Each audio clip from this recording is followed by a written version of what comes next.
നേരത്തെ നമ്മൾ നിമിഷപ്രിയയുടെ വാർത്ത പ്രേക്ഷകരിലേക്ക് എത്തിച്ചിരുന്നു. ഇന്ന് 12 മണിക്ക് പ്രേമകുമാരി നിമിഷപ്രിയയെ കാണുന്നുണ്ട്. 12 വർഷത്തിനു ശേഷമാണ് ഒരമ്മ മകളെ കാണാൻ പോകുന്നത് എന്നൊരു വൈകാരികമായ ഒരു പ്രാധാന്യം കൂടി ഈ കണ്ടുമുട്ടലിനുണ്ട്. പക്ഷേ നിമിഷപ്രിയയുടെ മോചനം സാധ്യമാണോ എന്നുള്ളതാണ് പ്രധാനപ്പെട്ട ചോദ്യം. ശ്യാം ദേവരാജ് നമുക്കൊപ്പം ചേരുന്നു. ശ്യാം ദേവരാജ്, അബ്ദുൾ റഹീമിന്റെ കാര്യത്തിൽ കേരളം ഒറ്റക്കെട്ടായ ഒരൊറ്റ മനസ്സോടുകൂടി നിന്നു. 35 കോടി പിരിച്ചെടുത്തു, ബ്ലഡ് മണി കൊടുക്കുന്നു. ഇനി ആ മോചനം സാധ്യമാകാൻ പോകുന്നു. പക്ഷേ യമനിൽ നിമിഷപ്രിയയുടെ കാര്യത്തിൽ അമ്മ പ്രേമകുമാരിയുടെ മോഹം നമ്മളൊക്കെ കാത്തിരിക്കുന്നത് പോലെ ആ മോചനം സാധ്യമാകാനുള്ള സാധ്യത തെളിയുന്നുണ്ടോ? Shyam Devaraj, good morning. Good morning doctor Arun. ഇതിൽ അത്തരമൊരു പ്രതീക്ഷയോടുകൂടി തന്നെയാണ് പ്രേമകുമാരിയും ഒപ്പം സാമൂൽ ജെറോമും ഉൾപ്പെടെയുള്ള സംഘം ഇപ്പോൾ സനായിലുള്ളത്.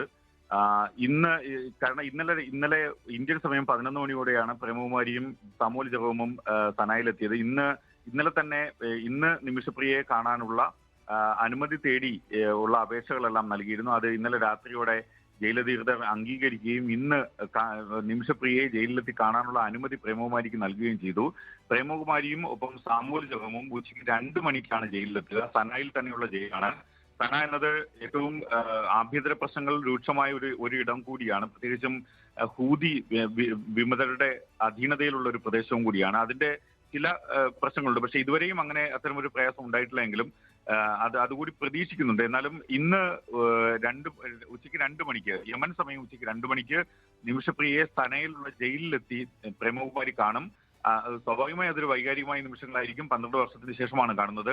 ഇതിന് ശേഷം ഇനിയിപ്പോ മറ്റ് തുടർ ചർച്ചകൾ ഉണ്ടാകാനുള്ള സാധ്യതയില്ല. പക്ഷെ നാളെയോടുകൂടി തലാൽ അബ്ദു മഹദിയുടെ കുടുംബത്തെ, അതായത് യമനിൽ കൊല്ലപ്പെട്ട 2017 കൊല്ലപ്പെട്ട തലാൽ അബ്ദു മഹദിയുടെ കുടുംബത്തെ സന്ദർശിക്കും. അവരുമായി ചർച്ച നടത്തും. അവരുമായി ചർച്ച നടത്തുന്നതിന്റെ ഏറ്റവും പ്രധാനപ്പെട്ട ഉദ്ദേശം ബ്ലഡ് മണി സംബന്ധിച്ച ചർച്ചയാണ്. അതായത് ഇത്തരം ദാനം എന്ന ഈ ബ്ലഡ് മണിയുടെ കാര്യത്തിൽ നേരത്തെ യമൻ അപ്പീൽ കോടതി അത്തരമൊരു അനുമതി നിമിഷപ്രിയയുടെ കാര്യത്തിൽ നൽകിയിരുന്നു. അത്തരമൊരു സാധ്യത, നിയമപരമായ സാധ്യത നൽകിയിരുന്നു. അതിന്റെ കൂടി അടിസ്ഥാനത്തിലാണ് ഈ ബ്ലഡ് മണി സംബന്ധിച്ച് ചർച്ച നടത്തുന്നത്. ഇതുവരെയും ബ്ലഡ് മണി സംബന്ധിച്ച് എന്തെങ്കിലും ഒരു അഭിപ്രായം തലാൽ അബ്ദു മഹദിയുടെ കുടുംബം നിമിഷപ്രിയയുടെ കുടുംബത്തോട് പറഞ്ഞിട്ടില്ല. സ്വാഭാവികമായി ഇത്തരമൊരു ചർച്ചയുടെ കൂടി അടിസ്ഥാനത്തിലായിരിക്കും അവരുടെ നിലപാട് സ്വീകരിക്കുക.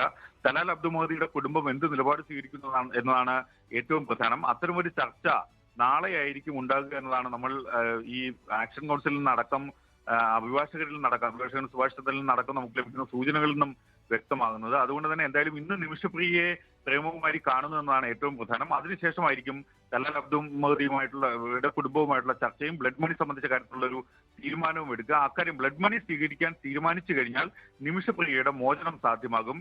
പിന്നീട് ആ തുക എത്ര എന്നതായിരിക്കും ഏറ്റവും പ്രധാനപ്പെട്ട കാര്യവും. എന്തായാലും അത്തരമൊരു ശുഭകരമായ വാർത്തകൾക്ക് വേണ്ടിയാണ് പ്രേമകുമാരിയും ഒപ്പം സാമൂൽ ജെറോമും ആക്ഷൻ കോഴ്സിലും കേരളം ഒന്നടങ്കവും കാത്തിരിക്കുന്നത്.